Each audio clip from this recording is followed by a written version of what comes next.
guys, welcome back to my channel and welcome to day 8 of the Peter Mon's Vlogerinos 14-day self-love challenge. And today is probably the one I've been enjoying all of the prompts, but today's prompt is probably the prompt that I am most excited about. Today's prompt is talk about your celebrity crush. It can be one that you have now or one that you've had in the past, or is it on your significant other?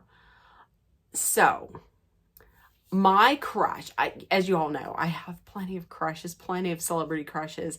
However, I'm going to reach real far back into one of my teenage crushes from the 80s. Now, you might be saying, well, it's probably a flock of seagulls because it looks like a bird just flapped around in your hair. No, that's not it. My biggest crush then, and I still love them, is the Fab Five from Birmingham, England. I'm talking about John Taylor, Simon Le Bon, Roger Taylor, Andy Taylor, none of the Taylors are related, and last but not least, Nick Rhodes. I'm talking about the Fab Five. Duranie! Yeah! Let's hear it for them. Okay, so I have loved Duran for 40 years now. They've been together, I'm thinking they've been together about 42, 43 years. I loved them then. I still love them. They're still making music. They're still touring. They're in their 60s and they are still making music, still touring, and still amazing. The first time I heard the bass line on Planet Earth, I was like, nope, this is different from everything else that I have heard. And that threw me then into listening to all other different kinds of English bands, like Depeche Mode, The Cure, love The Cure, Erasure, the English Beat, and U2. Not an English band, but got me into U2. I can remember staying up on like Sunday nights. Was it Sunday night? It was Sunday night, listening to Rock Over London with Graham Dean. And they would play all of the new music that was out in Britain, in England, and you would hear it there before you would hear it here. So, and they also had like a little segment where they would talk about gossip from all that, from all of the pop stars over there. But Duran, the reason why I think they touched me so much and why I still love them to this day is because growing up, I was bullied. I was bullied quite a bit for my weight in elementary school and middle school. But then when I went to high school, I really wasn't bullied too much for my weight. I kind of just kept to myself. I had a core group of friends, and that's really all I needed. And I kind of kept to myself in school, and I didn't go full punk or full goth or anything, but I would dress differently than everybody else. I would color my hair, and I wouldn't go and pay money for it. Back in those days, we would just I would get Kool-Aid and I would just color my hair different colors. And I wouldn't dress like completely out there, but a little more different than, Sonny Crockett and Madonna that's coming to school every day. So anyways, I'm old. So, I was on my own island sometimes, and there wasn't really a large new wave contingent back then in Western Pennsylvania, in Westmoreland County. I'm about 30 minutes east of Pittsburgh, and we're a suburban rural community. So there weren't a lot of like, you weren't going to find a ton of people walking around just listening to the Smiths and the Cure, you know? So at times I could feel a little alone. But then I don't know, I heard Duran Duran and I saw just how they dressed, and they were individuals. They were creative. And I saw it, and especially Nick Rhodes. Like, my first favorite was Simon Le Bon, but my all-time favorite is Nick Rhodes. Just because, I mean, he's this guy, he did his makeup better than, he was so pretty. He was so pretty. And he did his makeup better than like 99.9% of the population of the world. And I would see them just being as creative as they want to be, and they're out there. And I thought, you know what? I'm not alone. There's these people that are like me, that are creative and enjoy just being individuals. You know, and that was at the start of this whole of Duran Duran. You know, I was weird at first for listening to them, but then once Hungry Like the Wolf came out, everybody knew about them, and everybody was like, oh my God, I'm going to marry John Taylor. Well, I was going to marry at least 3 of them at one point in my life at any given time in my teenage life. So I was first.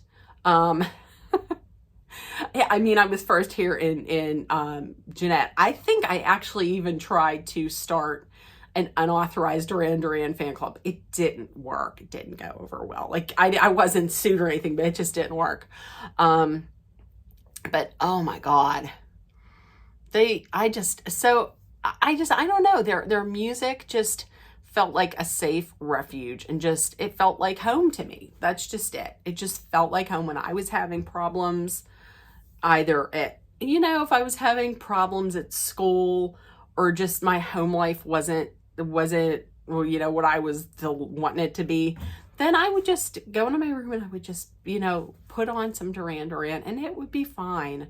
And their videos were just, their videos were masterpieces. They weren't even like just your usual video. Their videos were like travel logs to the world. They shot them in Sri Lanka and on the Eiffel Tower for A View to a Kill, but they just took you to another place, like completely transported you somewhere else. And I love that, and I needed that in my teenage days.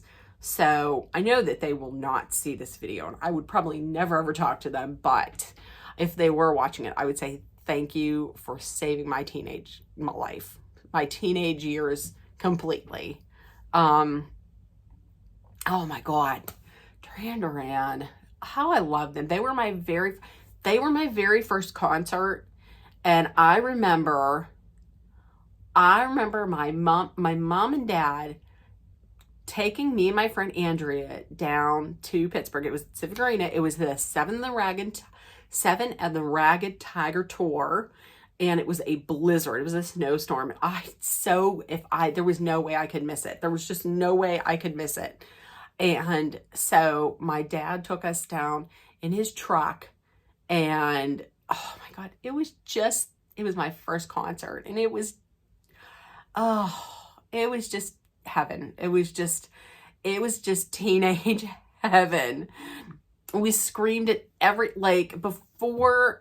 before the concert even started, we screamed at, like, anytime anything would come up on the stage, anybody would come up on the stage, a technician, you know, a roadie, a janitor wiping up the stage. I don't know. We would scream at everything. And I remember whenever they were on stage, and I clearly remember taking a picture of this, but they all wore white Capezio shoes. And I took a picture of the Jumbotron and a picture of one of their shoes. I don't know why. God, that was the best. That was just everybody screaming, and it was like, if you did not live through the 80s and you didn't go through you weren't a Duranie and you didn't live through that, please go onto YouTube and type in Duran Duran from the 80s, or I don't know, whatever you would type, but Duran Duran. But back in the day, the noise from the screaming and everything was just, it was just unreal. And when you hear them talk about it now, or even back then, I mean, or people that were there, I mean, they say it was just like, it was unbelievable, the volume. They had even said that there were times when they couldn't even hear anything. They just couldn't hear anything except for the screaming. And oh my God. Oh, it was just such a phenomenal time. Just such, it really was like this, like the second coming of the Beatles. Now, I'm not saying that because of musically. I'm saying the reaction from the crowd was like, it was unreal. It was deafening. Like the sounds was deafening. And when you were stuck in it, the hysteria that we had was, oh my God. Now that I think about it, it was amazing. Like, it was just amazing. And the fashions like that they had, I can remember John Taylor, bass guitar. He was the one that most of the girls loved. And he had this very chiseled like jawline, and he was very attractive. But at one time he had his hair was brown, but then he had blonde bangs. Well, I had wanted blonde bangs, and my mom said, no, absolutely not. No. So the one year I was in French club and we went to France. Now I'm just going to say, nope. My family didn't have a lot of money where I was jetting off to Europe all the time. I had to participate in quite a few fundraisers and sell like 1 million hoagies to go to France. So I said, me and my 3 roommates were walking down the Champs-Elysees, and we saw a salon, and they knew that I wanted to get my bangs done like John Taylor. And Alicia said, well, there's, and I was talking about, she says, well, there's a salon right there. You have money. Why don't you go get it done now? Your mom's not here. She can't do anything to stop you. And I said, oh, maybe I will. So I did. I went in and I got them done. Is that a cat? Oh my God. I'm sitting down here and honestly, I'm looking like, is that a cat? I'm sitting down here looking, and I got scared to death because there was a cat right there looking in my window. Anyway, so I said, you know what? I'm going to get it done. So I went in, got them done. I loved them. Everybody on the trip loved them. Oh, everybody. Oh, you know what? You really look like you're a Duran Duran fan now. I love them. Everybody. Oh, I love them. French people. Oui, oui, j'adore your bangs. No, that's not how they said it. Oh, they loved it. Oh, love it. Got home. My mom hated them. So I was in trouble. I was in trouble with that. So, whatever. I mean, she wasn't there. She wasn't going to fly over to Europe. So there was that. Oh, I thought, and I seriously, with those bangs, oh, I loved it. So Duran Duran, my favorite, my absolute favorite. I still love them to this day. And I'm going to say my favorite Duran Duran song is Save a Prayer. Oh, it's so, oh my goodness, with Simon's lyrics and Nick's like synthesizer, what he does with his synthesizer piano in the beginning, it's just so dreamy, and like it almost puts you like, it's so relaxing. Like, if you don't know what I'm talking about, please listen to it's called Save a Prayer. And Nick Rhodes does this thing with his with his synth. And it's just, it's just so relaxing and calming. It could put you to sleep. It's actually my ringtone for when I wake up to get me up in the morning, because it's so gentle. It's not going to like jolt you up. Oh, but seriously, when he says, when Simon, my favorite line out of that song is, and you wanted to dance, so I ask you to dance, but fear is in my soul. Some people call it a one-night stand, but we can call it paradise. Don't say a prayer for me now. Save it till the morning after. Oh, please don't come after me, Duran. Please do come after me, Duran. I really don't have a ton of money right now, but that is my favorite song. And my second favorite song is a B-side that was released that apparently did not do so great, but it's my second favorite song by them, and it's Careless Memories. Now, Careless Memories, that has... Now, Andy Taylor is no longer with the group, because the group was together, and then the group broke up, and then they got back together, and then Andy left again. So right now it's just 4 of the originals. But it's Andy Taylor's. Andy Taylor had always wanted it to be more like going towards rock, whereas Nick wanted it to be more on the more synthesizer focused and more of that sound.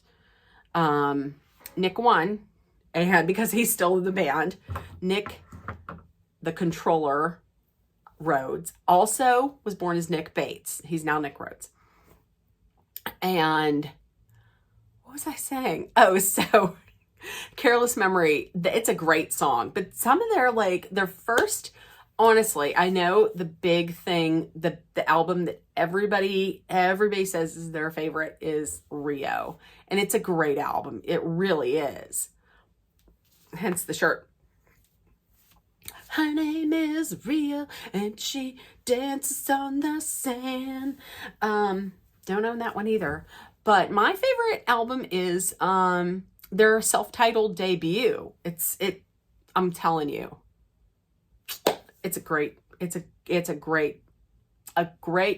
album. Give it a listen. But their music, a lot of people just looked at them as being pretty boys, but I'm going to tell you, don't sleep on their musical skills, because they're for real. John Taylor, let's just discuss.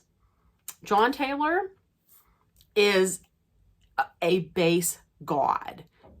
For me, he is one of the greatest bass players in the world. A lot of people sleep on his skills, but he just listen to the bass line in any of his songs, especially the earlier ones. Hungry Like the Wolf, Rio, Girls on Film, Planet Earth. I'm telling you, he's for real. Anybody who wants to fight me on it, let's go. John Taylor, he has to be in the top 3 of bass players, period. I'm not kidding. He also wrote, I'm not quite sure what the book is. I know I read it, but he had, he was an addict. He was drugs and alcohol, and it was pretty bad. He wrote a book about it. If I can, I can find it, and I'll put it somewhere here or there. But it was really good. He's been sober now. He's been clean and sober for quite a while. So, I mean, Nick Rhodes started out on the synthesizer and basically taught himself. Like, he admittedly had said that he just was pressing buttons. I mean, he makes some magic on that. Andy Taylor, we discussed, he's a solid guitar player. Roger Taylor on the drums, the shy one, not too bad on the eyes either. He's a powerhouse. Like, he's a real powerful drummer. Simon had a very distinctive voice. In the past, I had never thought that he had like a super strong voice. He had a distinctive, unique voice. But as he's gotten older, his voice has gotten better. But they're the band that had always said that they wanted to be the band to be playing if the bomb dropped. Like they wanted to be that party band. And everything that they've done, I mean, well, there were like a few songs that they put out on albums that I was just like, I don't know about that. But for the most part, I just love them. I just love. I will never, ever, ever, ever not be a Duran Duran fan, a Duranie. Let's hold on a second.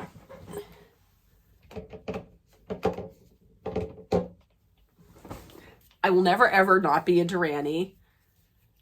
Nick and John, can you attest to that?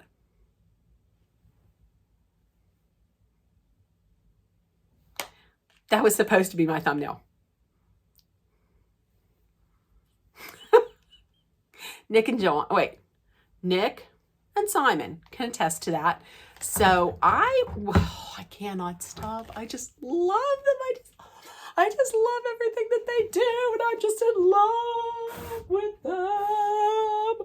Oh. Okay, so that's just it.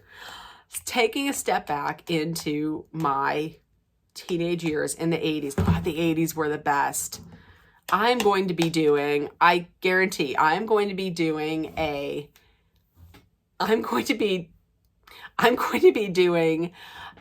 figured it out. I'm going to be doing an 80s video. Why the 80s were the best? Because the 80s were in fact the best. It's just a fact. So I would love to hear what you guys think. Who is your childhood crush? I would absolutely love to hear that. I know I say I would absolutely love to hear, but I would. I so enjoy talking about celebrities, hearing you guys talk about celebrities. That's what I should do. I should just do a bunch of videos on celebrities because I love them. Don't you, Nick? Yes, I do. I really do. It's not anything like him. He has a really dreamy English voice too. Like it's very slow and very soft and like that. Didn't sound anything like him. So, all right. This is me, the longest video of all of them. So, okay, guys. Have a great day. A great night, actually. I'm recording this Monday night. So, have a good day. And make sure you eat something so you're not hungry like the wolf. Well, take it from this girl on film. Girls on film. Girls on film. Girls on film. Girls on film. Ooh, I'm going to head off to Rio now and wishing you good tidings from planet Earth. Okay, everybody. Good. Oh, Simon fell down. Good night, everybody. From me and Nick.